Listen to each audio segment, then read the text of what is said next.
Hi, my name is Clarke and this is lecture 6.3, Information and Communication in Healthcare.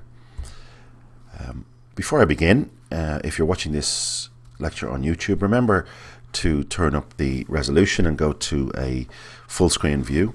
If you're having any trouble seeing the text, you should be able to see the text anyway, but just in case, remember this is recorded at as high a resolution as I can manage, so the information should be fairly clear to you.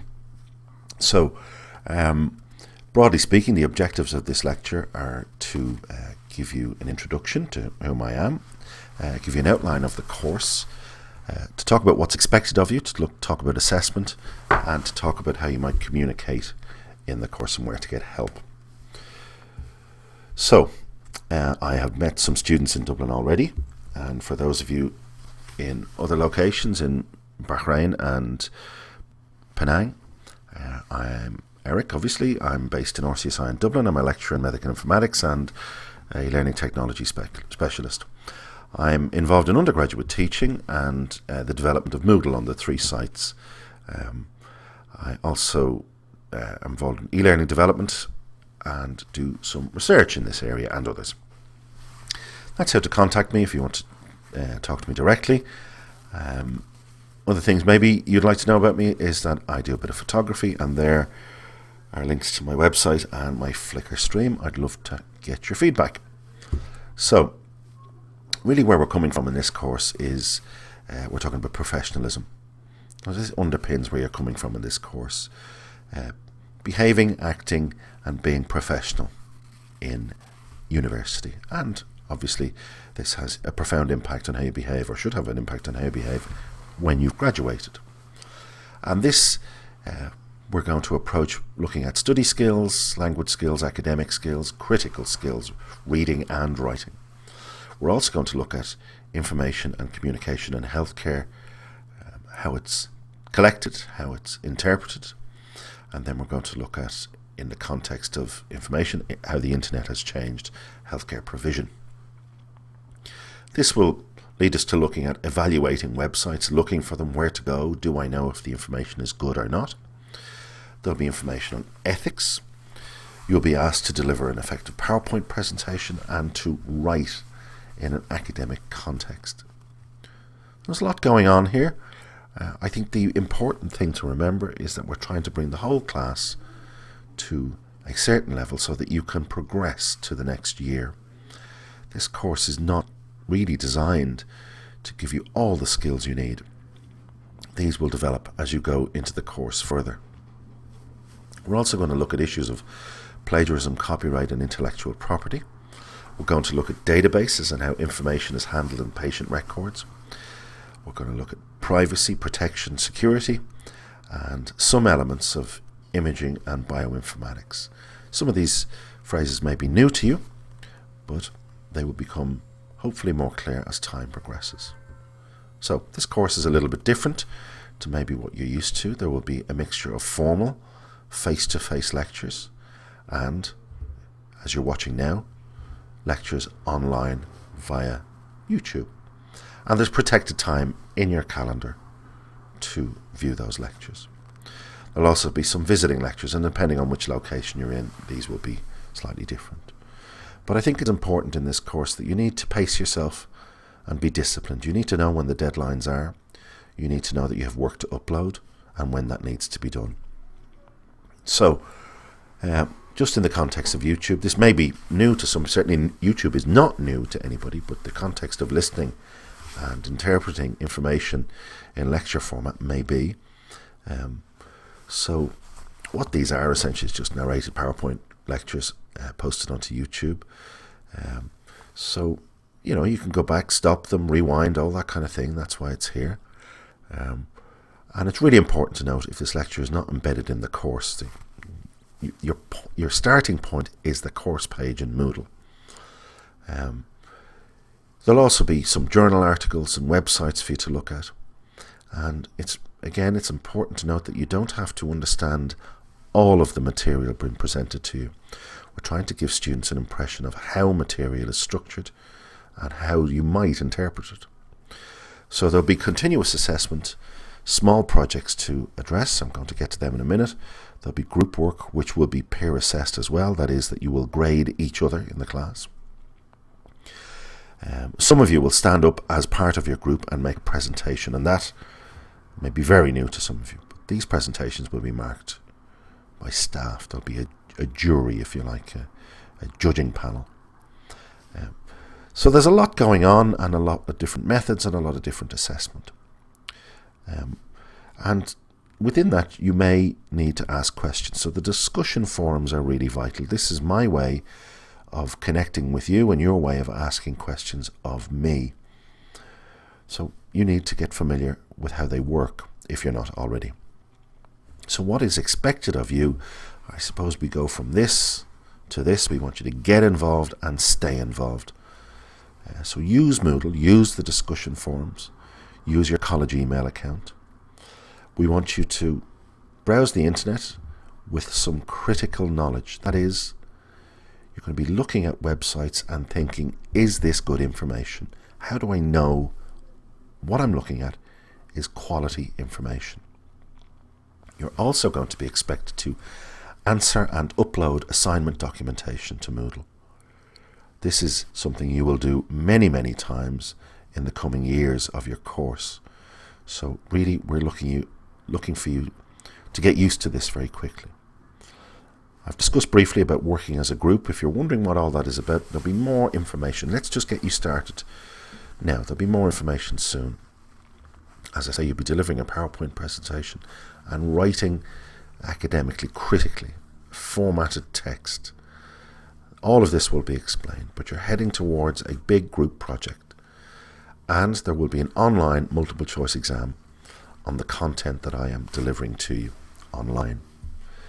So the important bit is, if you're not clear of something, how do you clarify what's happening in the course? Well, there's a discussion forum, and I want you to post all the questions there. I'm very happy to get emails from students, but realistically, if a question about the course posted online, that means everybody can see the question. People may choose to respond and clarify points, and I can then answer the questions. So I want a collaborative space, but really, remember, there's no such thing as a stupid question. Please do not comment if you think that somebody should know an answer. That's not helpful. We want to encourage each other, and we want everybody to pass the exam. That's where we're heading towards. We want a collaborative, constructive place for students to learn. And remember, if you're thinking of a question, the chances are that other people are also thinking of the question. So your question may help others. If you know the answer, why not answer the question? And you may have a good website or an idea about course materials. Share it, put it online so the whole class can see it. Now remember, of course, if you need to contact me directly, if there's an issue you have personally, email me and maintain your privacy from the rest of the class. Obviously, that's important. I have no issue with that whatsoever.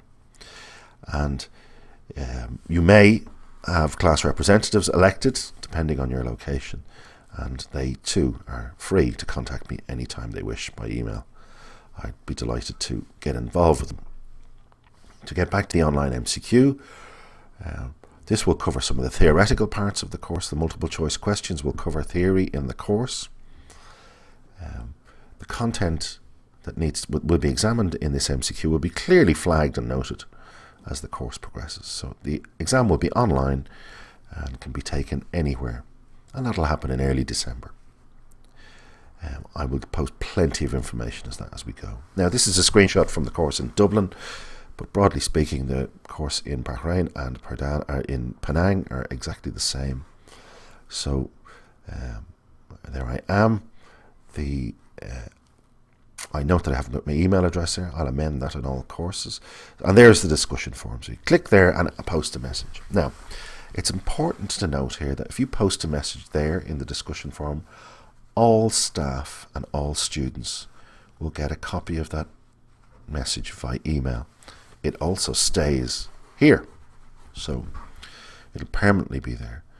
So in many ways, the messages from Moodle follow you to your RCSI email account or your MUB email account or your Penang email account, but you're going to have to either check the forum or check your email, or both.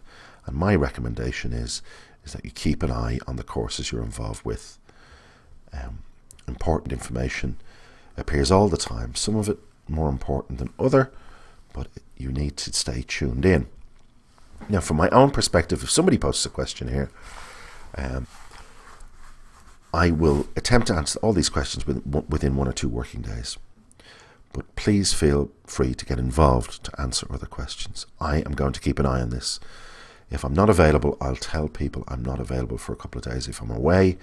And also note the weekend is Saturday and Sunday in Ireland. So there may be, if you post a question on Saturday, I may not get it till Monday morning. But I will certainly try. Now, let's just talk about, I mentioned earlier on, I wanted students to surf the web with some critical knowledge.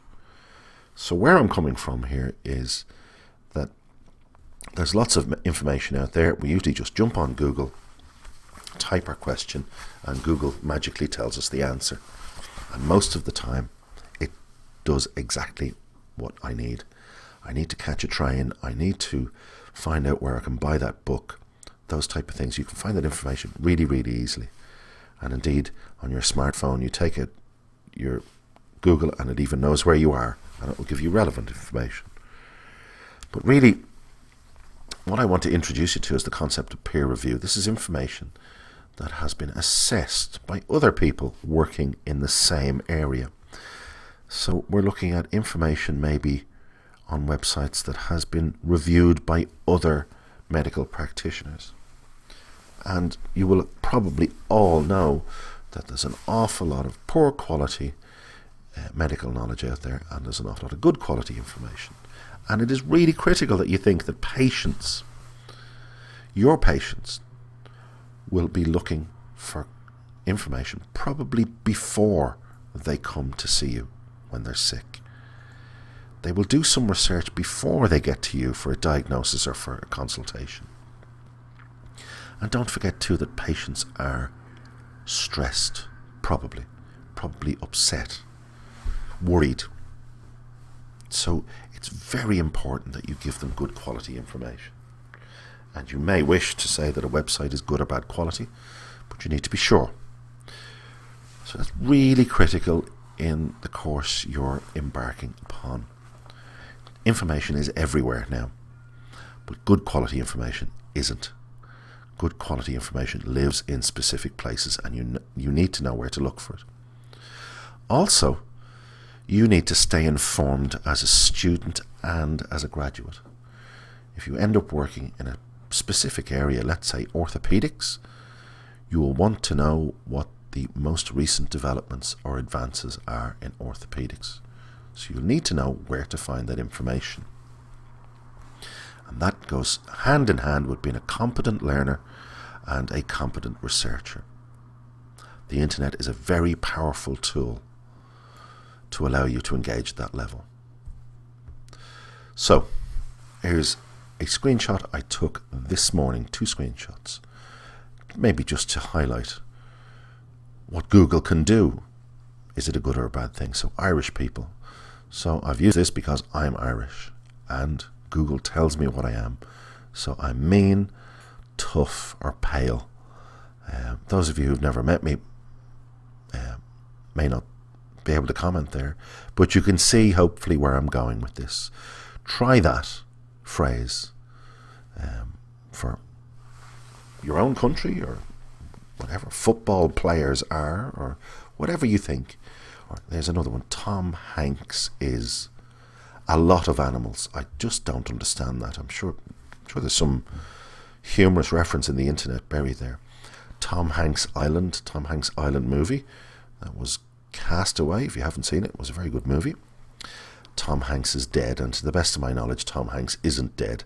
So we have an out-and-out lie here, a piece of false information, and something that makes no sense to me whatsoever. So you can see maybe that Google is not the best in some cases, or misleading, or is making a guess at something that we don't want at all. Here's another example, and I don't know the Irish Prime Minister, the Taoiseach as he's known in Gaelic, Enda Kenny. And I've just taken this morning again, and it tells me that he's an idiot, he's a racist, or possibly a woman.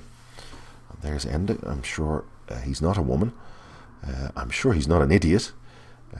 He definitely, I'm sure he's not racist. But this is what we do to our politicians, or what happens to them. People get very emotional and excited, and politicians are usually the first people to face public anger if something's going wrong in the public's view. And curiously enough, Google then auto suggests for me a website I might like to visit, Facebook here, which is called Enda Kenny's an Idiot, and that is Google's top result. Which, if I was looking to find out Enda Kenny's qualifications, Enda Kenny's track record as a voting member of the Irish Parliament, I'm not going to find it on any of these websites. So it just goes to show, I suppose, how misleading and uninformed some of the information can be. Now, we need to think then, where do patients look? And patients will look in Google. So again, I started to type heart disease. In fact, I didn't even get as far as disease. Google was starting to autofill the search for me. I may be in the situation as a patient that my brother or uncle or aunt or whomever in my family has had a heart attack, or I've just had a heart attack, or I may have pains in my chest, and I want to start looking up information about heart disease. And you can see straight away, heart disease, that seems fairly straightforward. In women, symptoms, all looks very encouraging. And heart discography, Heart are a band, musicians of it. Not my tastes, go and look them up on YouTube. But very quickly, 3 suggestions, and then the 4th one has nothing whatsoever to do with heart disease. And if I were a heart disease sufferer, I'd only have 135 million results to look through. Not very good. Now, these are paid advertisements. This is the Irish Heart Foundation, I think. I'd have to look at it a bit more. But they have paid to be placed here, so we'd have to wonder why they've paid to go up the ranking. This site, I'm sure, is 100% reliable. I don't know. I've not actually had a look at it, but we'd have to critically assess that. Certainly here we have a commercial product. Benecol is a form of, I've never drank it, it's a kind of a yogurt drink.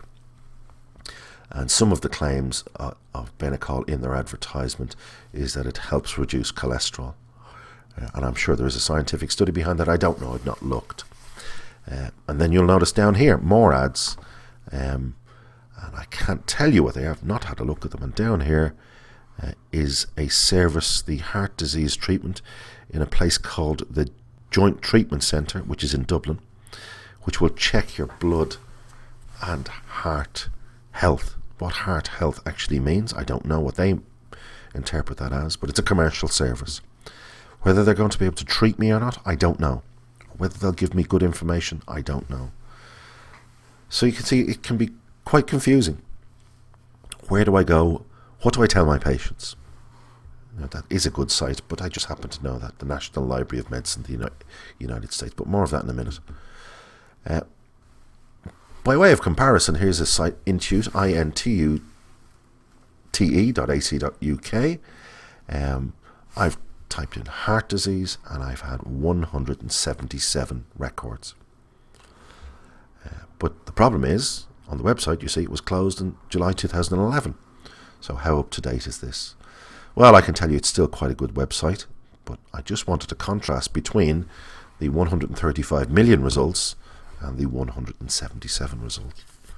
And this was a peer-reviewed website. It's still live, but it's not being updated. Now we get to something that is run by the National Institute of Health, part of the National Library of Medicine in the United States. This is a very reliable, publicly funded, government-funded website based in the United States. Now I searched it for heart disease and got 8,171 results. That seems like an awful lot, but it actually breaks down the results for me slightly. Health topics, external health links are 5,744 of these results. So in actual fact, we've quite a limited search range, certainly a lot better than 130 plus million sites to visit. And you could then think about, well, I've been given medicine, pharmaceuticals for my heart condition. The information, you could find it in there.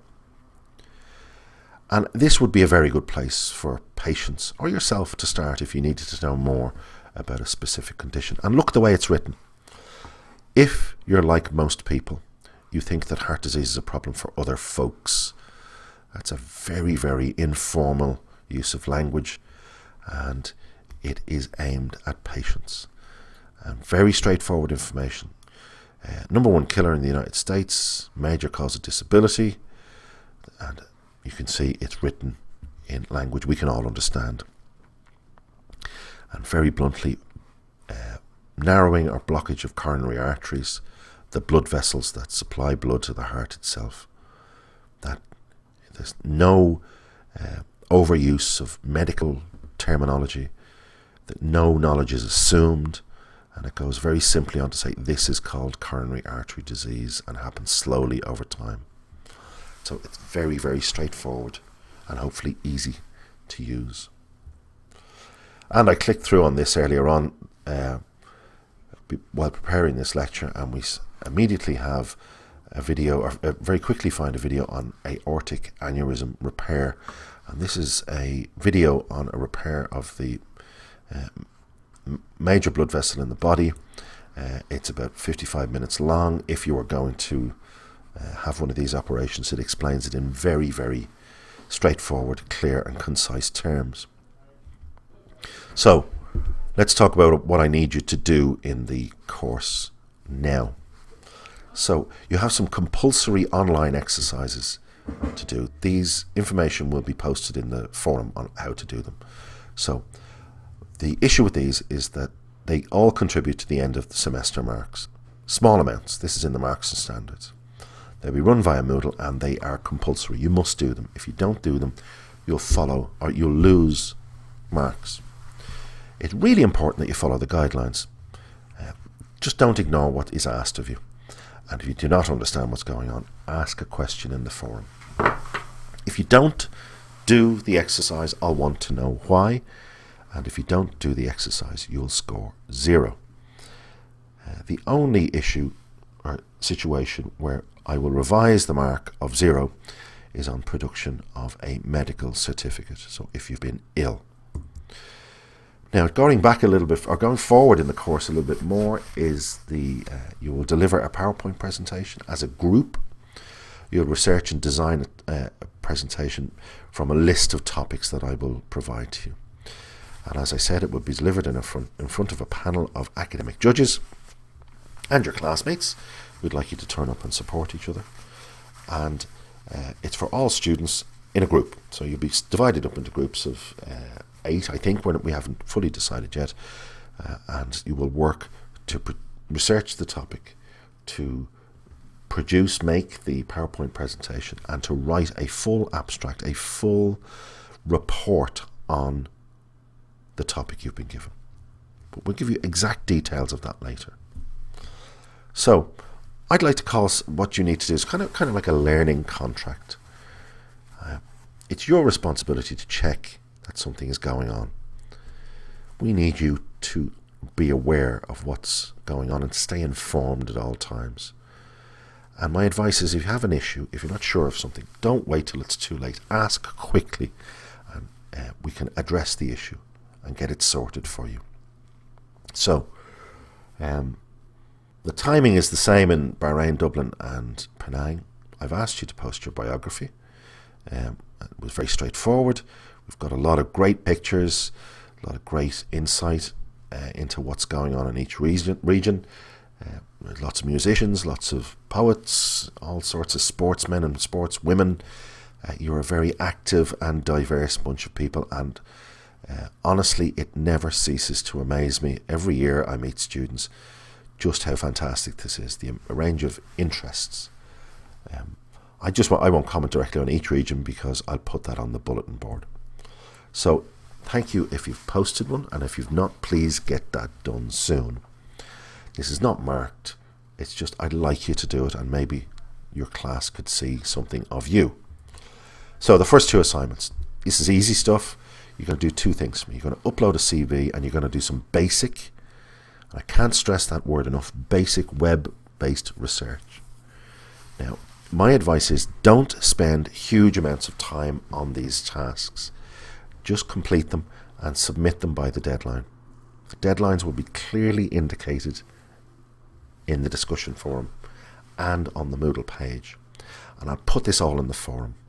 But I can't stress enough, I do not want huge amounts of information. Your CV, your curriculum vitae, or your resume, I want something very, very basic. The web-based research, be very, very simple in your approach. Don't stay up all night trying to find the right answer. If you can't find the right answer, tell me you can't find it, but tell me why. Now, you'll see that as you approach the project. Again, don't spend your whole week doing this. You will either get 0 marks for not doing this or 100% for attempting it. It's a compliance exercise. That's really important to note. So, what I'm really encouraging you to do, and particularly with these 2 assignments, is to get familiar with the course structure, know how to ask questions and enter discussions, know how to pace yourself. You're going to have to plan this work and watch the deadlines. That's really true of all of your coursework over the years. And my final piece of advice to you would be to keep communicating. It's really important. If you don't ask, you won't know. If you don't ask me, or if you don't ask your colleagues, you won't get an answer. You must ask the question first. Ask and you will find out. And make sure you talk to your classmates, because everybody is doing the same thing and everybody probably shares the same issues. So, I just want you to wish you take that leap. This photograph was taken in the summertime in Dublin. Those of you who've never been to Dublin or are new to it, in summertime we get a lot of clouds anyway and a lot of rain. It wasn't a particularly warm day, but these guys were jumping into the main river here, the Liffey. That was taken in July. One thing I'll say about that, they may have needed a visit to a GP, because I don't think that river is the cleanest one in the world. Anyway, I think it's a great picture. Take the leap, get started, get involved, and have fun. Thank you. If you've any questions on this, post it in the discussion forum. Thanks again.